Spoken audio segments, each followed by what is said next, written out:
Welcome back to another Virgo Girl recommendation. Today, we're going to be talking about a series that I never thought I would be talking about. Why? Because I really didn't think I was going to watch this series.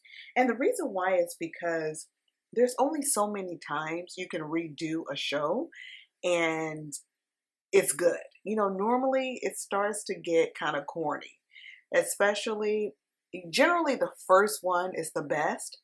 And then with some shows, they can do a second one and it's still good. However, after that, it's rare that the show just keeps being good. So I guess I didn't give this series a chance before I said I'm not watching it because I was that person. I said, nah, I'm gonna pass. But luckily, I didn't have anything to watch one night. And I said, you know what? Let me check this out. I'm going to give it one episode and just see how it goes. And oh my God, I think it is my favorite. I think it's my favorite out of the whole franchise. It was so good. It definitely, to me, was pretty much as good as the first one. The first one was phenomenal. I love the original Best Man. That was so good. But this one, it did not disappoint. Not at all. Not at all. Watch it, watch it, watch it. So the name of it is called The Best Man, The Final Chapters.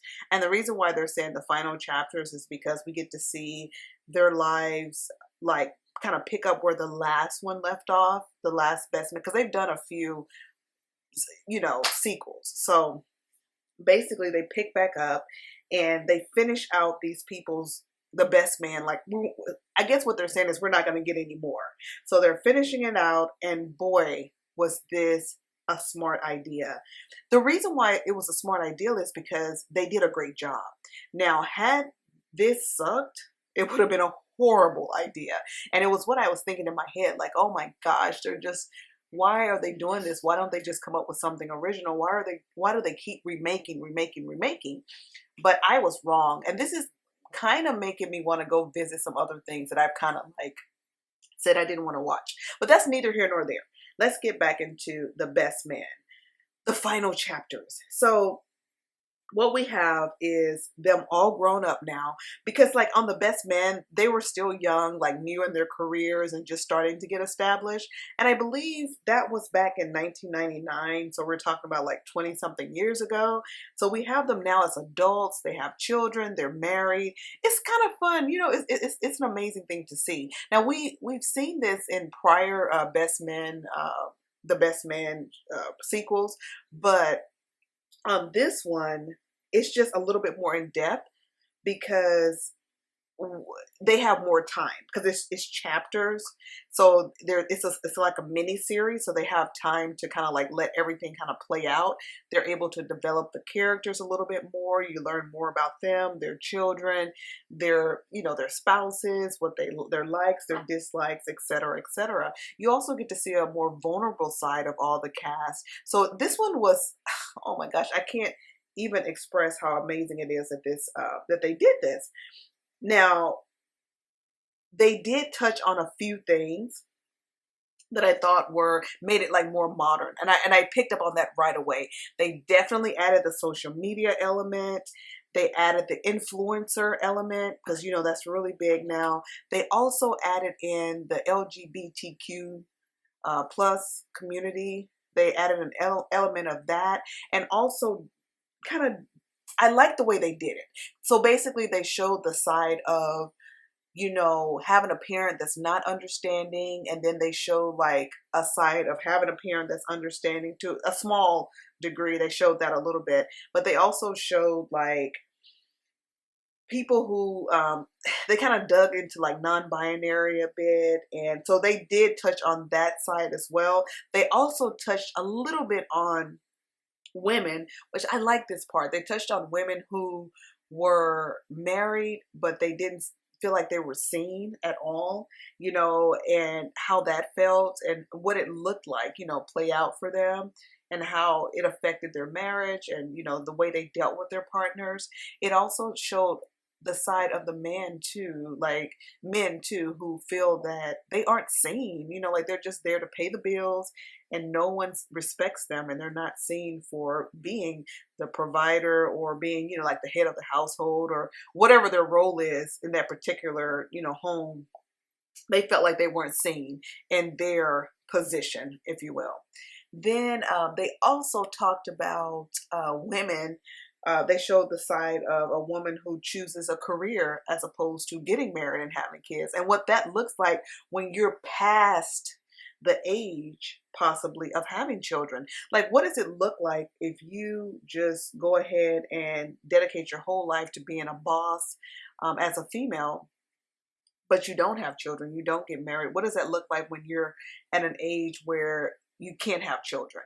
As they kind of touched on that, where it's just like, of course, you can still get married. You can also adopt, but what I mean is you can't physically have children anymore because you're past that kind of threshold when it comes to age. And it touched on that. And I thought that was very important because nowadays you see a lot of people who choose a career. And there also are a lot of people who don't want to have children, who don't want to get married. So that's not everyone's story. Getting married, having kids is not everyone's life choice. So it kind of touched on that as well because it's good. I think that this series, this little mini series, has something for everyone because for the most part, everyone is married. But they did just have the one character that wasn't. Okay, moving on. The characters. Oh my gosh.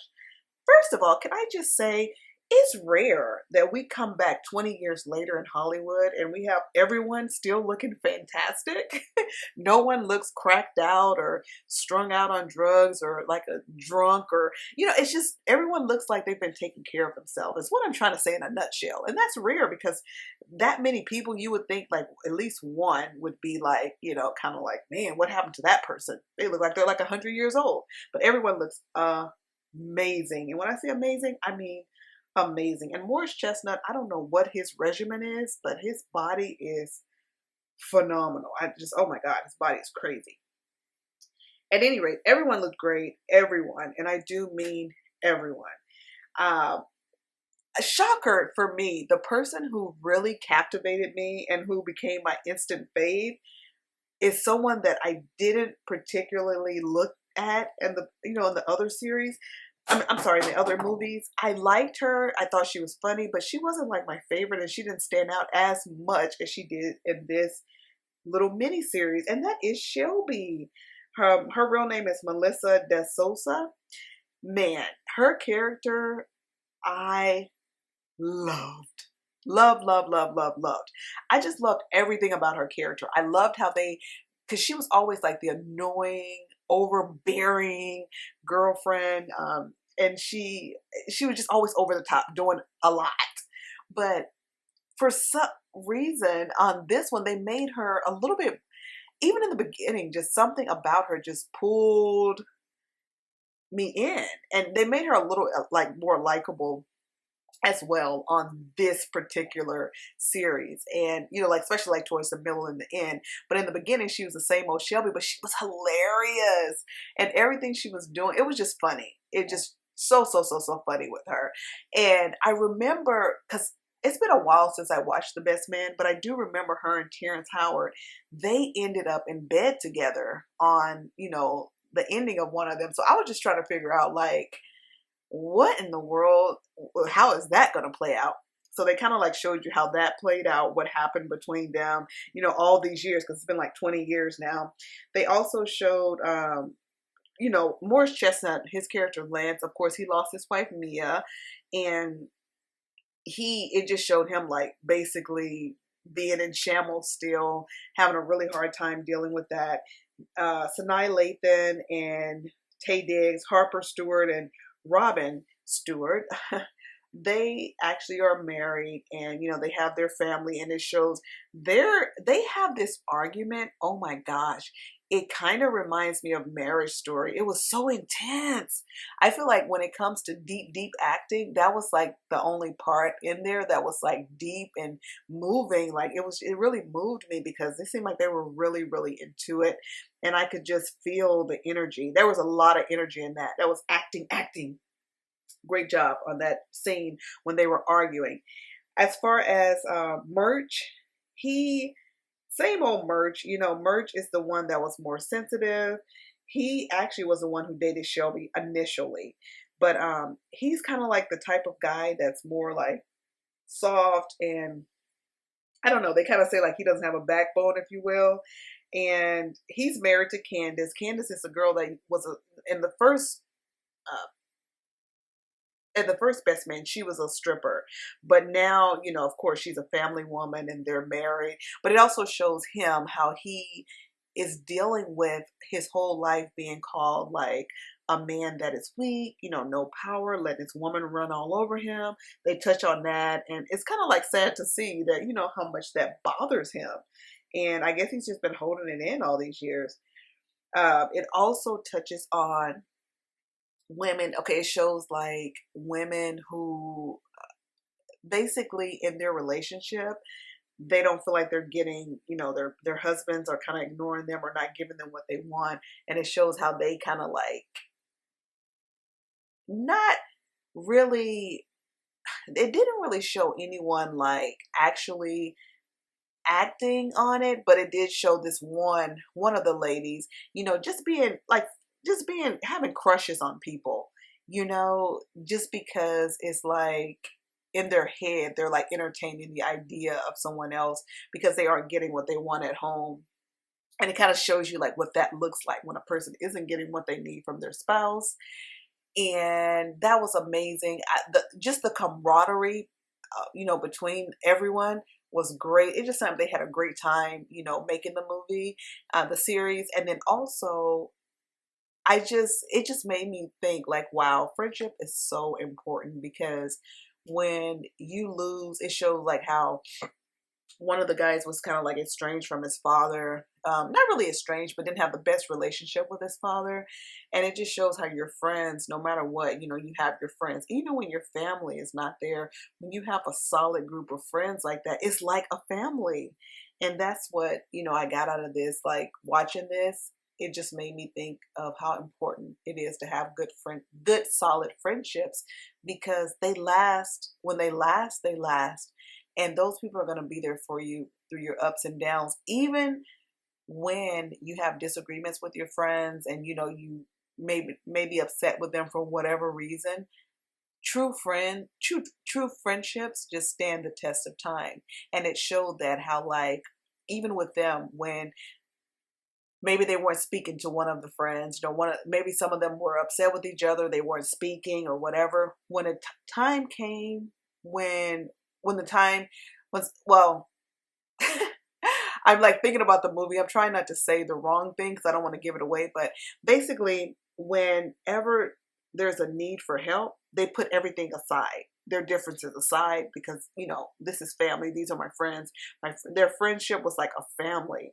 You know, it was like, it's just so hard to explain. But basically, say for instance, you're mad at your friend and something happens traumatic and you need them. If that person is like, oh no, I'm not talking to you, you know, I'm good, or if they just ignore you, you know, that's not probably the type of friend that you consider like your best friend. But these friends, even though let's say that they're mad at you, it does not matter. They're coming. As soon as you say XYZ happened, they're dropping everything and coming. No matter, and they're just like, it's almost like they forget what you guys were mad about because what's more important is taking care of you and helping you through the troubled times. So they had a really tight bond. I love that. There were some shady things going on, like but amongst some of the friends. And I don't know. It's just, I guess it's just par for the course, if you will. But yeah, I don't know. There was just this one, the dynamic between two of the people. It's just, I don't get it. Like, and yeah, you'll see what I mean. Like towards the end, it's like that dynamic. I don't know. Should they be together? Shouldn't they be together? It's just, I don't know. I don't want to give it away though, because that's the whole fun of watching this series, to kind of find out where they all end up. And if I just say it, it's gonna just not be as fun to watch. So anyway, I've rambled enough about The Best Man, the final chapters. It's just really good, guys. In a nutshell, it's really good. They added a really, really modern twist to it, and maybe that's why it's so good. I guess I was thinking like, are they just gonna do like a remake and it's still gonna be about the same old stuff kind of thing? The way they implemented it, they did everything perfect, and the acting was really, really good. I have no complaints. I will say, I believe, if I'm not mistaken, you guys, I saw that what I can't think what was now I've just it's just slipped my mind. His name is Taylor I can't even think of his name now, but Robert Townsend, that's his name. I think, if I'm not mistaken, I saw Robert Townsend's name, and I believe he either directed. I think he was a director in this series. Shout out to Robert Townsend. He's been around so long, and I feel like he is such a talented man. But it's he doesn't. I feel like he doesn't really get the credit he deserves. I just feel like he shouldn't he be getting some awards, some accolades, or something. He really, I don't follow him, so I don't know what all he's, achieved.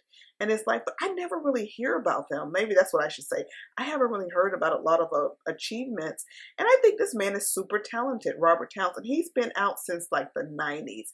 He is extremely, extremely talented. You have to look him up. He's done a lot. You just have to Google him and look at all the things that he's done and he's been in. Talented, talented man. But at any rate, he is, I believe, a director. Yeah, I believe he directed this series. So shout out to him again. Amazing, amazing, amazing. Now, ah, what can I say, guys? The year is coming to an end. We only have a few more days left in 2022. I'm hoping that next year will be good for us all. I'll just say that. I want to say thank you all so much for rocking with me in 2022. Thank you for watching my videos. Thank you for everything. It's been a great year. My goal next year is to definitely bring you more content. Before you leave, don't forget to comment, like, share, and subscribe. And until next time, peace.